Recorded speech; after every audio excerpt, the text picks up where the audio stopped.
Hello बच्चों, चलिए प्रश्न देखते हैं। अंडजनन क्या है? अंडजनन की संक्षिप्त व्याख्या कीजिए।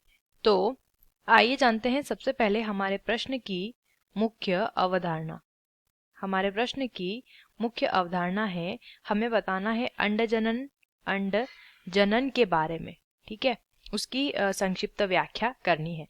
तो सबसे पहले तो अंडजनन की अगर हम बात करते हैं तो अंडजनन एक ऐसी प्रक्रिया है, एक ऐसी प्रक्रिया होती है जिसके द्वारा अंडाशय के अंदर क्या होता है? अंडाणु का निर्माण होता है। अंडाणु का निर्माण होता है, इस प्रक्रिया को अंडजनन कहते हैं। अब इस प्रक्रिया को हम जो है कुछ चरणों के माध्यम से समझते हैं। सबसे पहले जो प्रक्रिया आती है उसे प्रोलीफरेशन या फिर इसे कहते हैं लिख लेंगे, या फिर इस प्रक्रिया को क्या कहते हैं? प्रचुरोद भवन इस प्रक्रिया को कहा जाता है। अब ये जो प्रोलीफरेशन या प्रचुरोद भवन की प्रक्रिया होती है, इस प्रक्रिया में क्या होता है दोस्तों? इस प्रक्रिया में जो अंडाशय की जनन स्तर की कोशिका होती है, जनन स्तर की कोशिका होती है, उन जनन स्तर की कोशिकाओं के द्वारा क्या होता है? इन जनन स्तर की कोशिकाओं में होता है विभाजन, और इस विभाजन के द्वारा क्या होता है? कोशिका गुच्छ बनता है, एक गुच्छा बनता है, जिसे क्या बोला जाता है? जिसे बोला जाता है कोशिका गुच्छ, जिसे बोला जाता है। ठीक है, और ये जो कोशिका गुच्छ होता है इसे हम पुटिका के नाम से भी जानते हैं। यहाँ पे क्या होता है? पुटिका का निर्माण होता है। अब पुटिका जो होती है वो हमारी वृद्धि करके किसका निर्माण कर लेती है? ऊगोनियम का निर्माण कर लेती है, ऊगोनियम बना लेती है हमारी कोशिका गुच्छ या पुटिका वृद्धि करके। अब आता है दूसरा चरण। दूसरा चरण जो है दोस्तों, यहाँ लिखेंगे, दूसरा चरण जाना जाता है वृद्धि प्रावस्था के नाम से।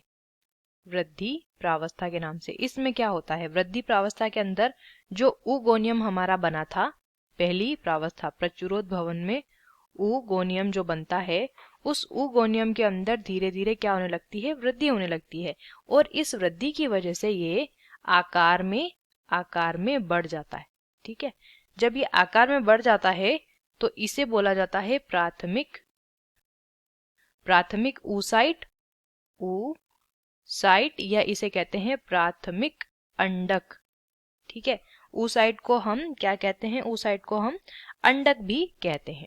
अब इसके बाद आती है तीसरी प्रावस्था, जिसे कहते हैं परिपक्वन प्रावस्था। अब परिपक्वन प्रावस्था में क्या होता है? इस प्रावस्था के अंदर जो प्राथमिक अंडक हमारा बना था,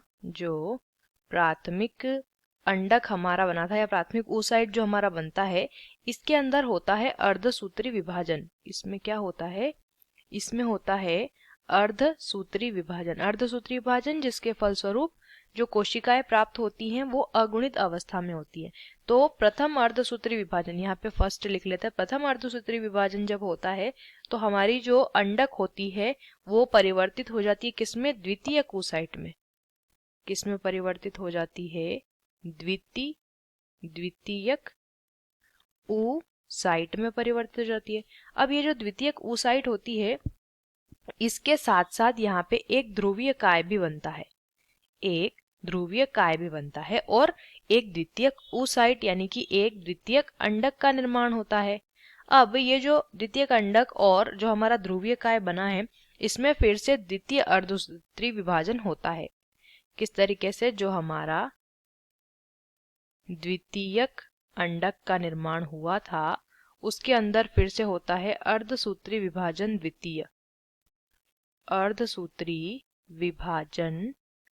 द्वितीय यहाँ पे संपन्न होता है, और अर्धसूत्री विभाजन द्वितीय के संपन्न होने की वजह से यहाँ पे क्या होता है? एक बड़ी कोशिका बनती है इसके द्वारा, जिसे अंडाणु के नाम से हम जानते हैं।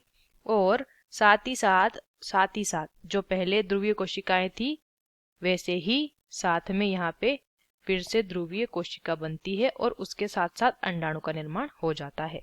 आशा करते हैं आपको इस प्रश्न का उत्तर समझ आया होगा। धन्यवाद।